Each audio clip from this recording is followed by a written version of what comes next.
Alright, everybody. Settle down, settle down. Let's give a big, warm welcome to Man with Guitar, the last act for tonight. Hey, is this thing on?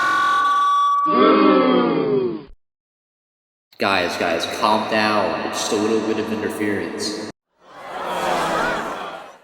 Uh-oh, you guys don't know what I'm talking about, do you? Interference is the net effect of the combination of two or more wave trains moving or intersecting on coinciding paths. I believe what you just heard was known as constructive interference, which is when two wavelengths combine to make a bigger one, and this results in a loud noise like you just heard. On the other hand, there's also destructive interference.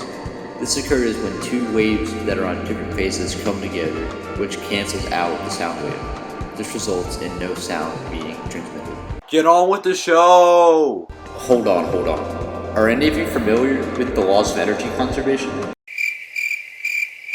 Because it's pretty important to understand what's going on here. If the interference is constructive, the energy of the two separate waves combines. I know this because constructive waves increase the size of the original wave.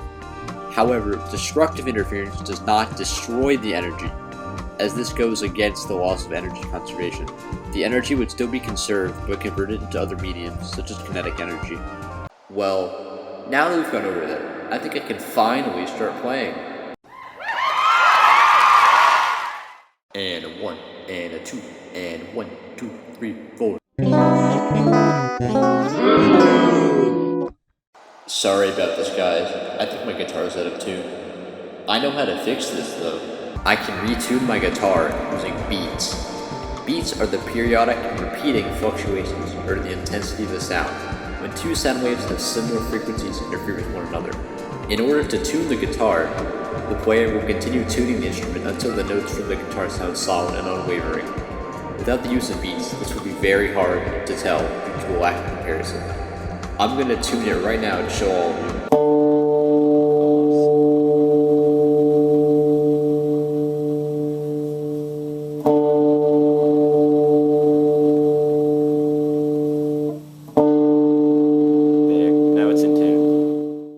Didn't that sound a bit awkward without any music playing? Music is very important for expressing human emotion, especially in movie soundtracks like Star Wars: A New Hope. From the somber yet motivational anthem played when Luke stares off into the sunset, to the ominous and commanding theme that plays when Darth Vader is introduced, each song is perfectly placed in order to make the viewer feel an emotion. Without the soundtrack, many of these moments would have much less emotional weight to them, just having the characters stand around in silence.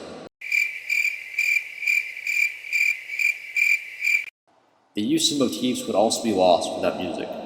A motif is a melody that is reused to develop longer passages. For example, the melody used during the sunset theme is used during the credits scene of the movie, but far more triumphant, which represents how far Luke has come. That being said, it would probably have been much easier on the composers due to the fact that an orchestra was used to create the soundtrack of the film. That's a lot of tuning. Speaking of orchestras, a lot goes into making sure they function properly. Sound waves travel out from where they are created, bouncing and vibrating in order to create sound. Orchestras are often strategically designed and placed to have their sound travel the farthest without losing the quality of the music. When designing an orchestral building, the architect has to keep in mind that dead spots may occur, areas of the building where sound cannot be heard due to disruptive interference. In order to prevent interference, the speakers would need to be on the same phase in order to limit destruction that could occur. In order to limit interference of the orchestra, all elements of the orchestra should be facing the same direction, and that direction should be the same as the speakers in order to eliminate the destruction of sound waves. I think I've gotten all the kinks worked out. Let's start playing.